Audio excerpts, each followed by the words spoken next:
A 17-year-old has been arrested and charged with aggravated robbery, theft and unlawfully taking a motor vehicle following the carjacking in the Auckland suburb of Panmure last week. She was due to appear in the Auckland District Court about now. Police have identified two other suspects under the age of 17. They were in SIF's custody on an unrelated matter, and police will be speaking with them, of course.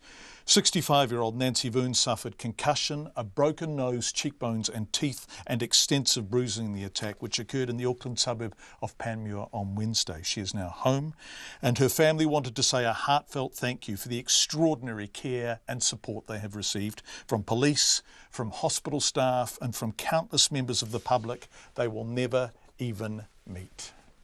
Nancy, it's so lovely to see you. How are you feeling? I'm feeling getting better, thanks. Yeah. If you're listening to this, Nancy is sitting on the couch in her living room. Her daughter Carmen is on one side of her son Chi is on the other side. Nancy wants people to know she's better, although she shyly elaborates. Yeah, I just feel tired, a bit of dizziness. Dizziness? But still okay. It's 6 days since Nancy was attacked. Security camera footage shows much of what happened, although police have withheld most of it. And with charges laid, we're not showing the accused. But it took place in the open, in daylight. If you're listening on the radio, I'm standing in the car park where the attack occurred. The footage we've just showed was taken on the CCTV camera that is on the building behind me here. The car drove right into the middle of this parked. The offenders got out and targeted Nancy, who was simply waiting in her car on the side of the car park. And if you're listening, what makes it such a strikingly brazen attack is that this is, although it's quiet at the moment, usually a very busy road.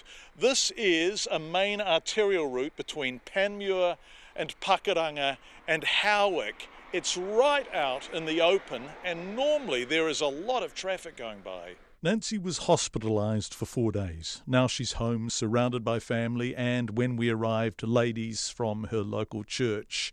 Her children are now counting their blessings. The positive side is that she came out of it well.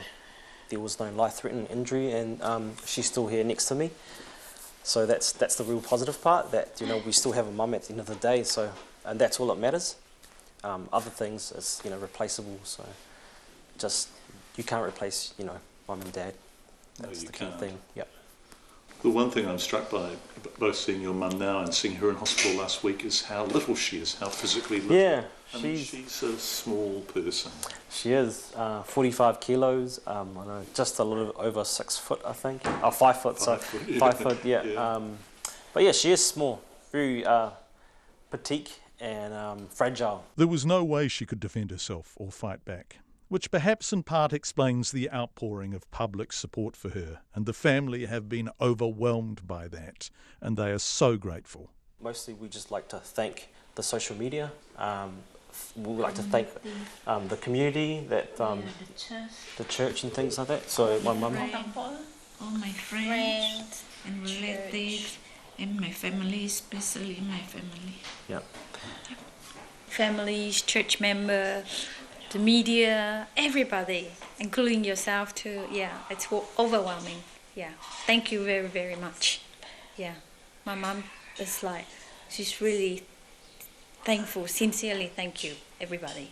We finished the interview, had a delicious piece of cake made by one of the ladies from the church, and then the news came of an arrest. Nancy was tired by this stage, so he spoke to Carmen and Chi outside. You would really welcome that, obviously, wouldn't you?